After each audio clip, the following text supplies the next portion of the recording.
नमस्कार दोस्तों, स्वागत है आपका हमारे चैनल भारतीय नॉलेज पॉइंट में। तो दोस्तों, जैसा कि आप जानते हैं भारत और ईरान के रिश्ते बहुत पहले से बहुत स्मूथ थे और ना ही सिर्फ स्मूथ, बहुत अच्छे रिलेशन थे भारत के ईरान के साथ।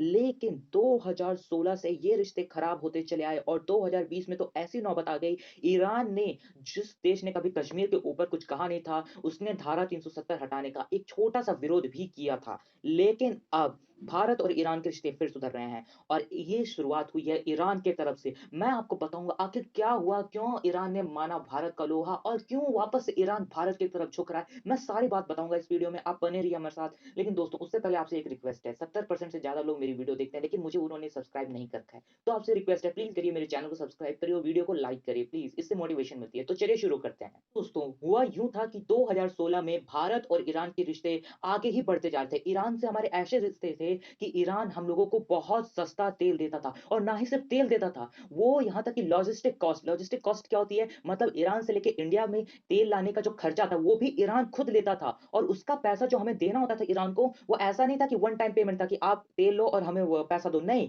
हम लोग उसको किश्तों में चुका सकते थे। लेकिन उसके बाद ऐसे रिश्ते कैसे खराब हुए? ये रिश्ते खराब हुए डोनाल्ड ट्रंप की आने की वजह से। डोनाल्ड ट्रंप ने ये कहा कि नहीं, हम नहीं चाहते कि आप ईरान से अच्छे रिलेशन रखें क्योंकि ईरान हमारा विरोधी है। और इन्होंने अब इंडिया को भी फोर्स किया और यही नहीं, इंडिया को कहा कि हम आपके ऊपर सैंक्शंस लगाएँगे। इंडिया हाईली प्रेशर उसमें आकर उसने कहा कि ठीक है, हम ईरान से तेल नहीं खरीदेंगे। इसके बाद लगातार ईरान का भारत के खिलाफ रुख रहा, काफ़ी सख्त रुख रहा, काफ़ी हद तक हमने जैसा एक्सपेक्ट नहीं किया था वैसा रुख रखा ईरान ने। इसके बाद हुआ ये कि अब जाके जब उनको पता चला है कि डोनाल्ड ट्रंप की सरकार अब जा चुकी है और अब आए हैं जो बाइडेन अमेरिका के नए प्रेसिडेंट बन के, तब जाके ईरान के प्रेसिडेंट ने खुद हमें ये कहा है या फिर उनके ऑफिशियल्स आप कह सकते हैं, उन्होंने खुद उनकी तरफ से पर्सनली ये कहा है कि उनको मदद चाहिए चाबहार रेल प्रोजेक्ट में इंडिया की।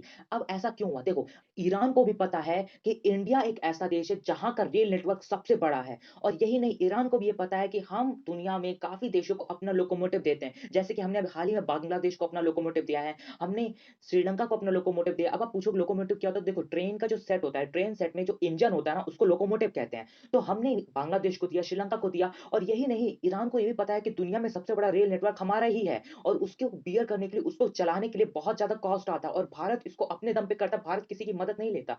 ये देखते हुए ईरान जानता है कि आने वाले टाइम में इंडिया एक सुपर पावर बनने वाला है। इसीलिए ईरान ने बहुत ही ज़्यादा उत्सुकता दिखाते हुए ये कहा कि उसको चाबहार रेल प्रोजेक्ट में इंडिया की मदद चाहिए और इससे अब इंडिया को क्या फ़ायदा होगा? तो देखो, इंडिया का जो फ़ायदा होगा वो बहुत बड़ा होगा। हम लोगों को फिर से सस्ते में पेट्रोल मिलना शुरू हो जाएगा और डीज़ल मिलना शुरू हो जाएगा। इससे क्या फ़ायदा होगा? इससे हमारा रेवेन्यू जनरेशन बढ़ेगा।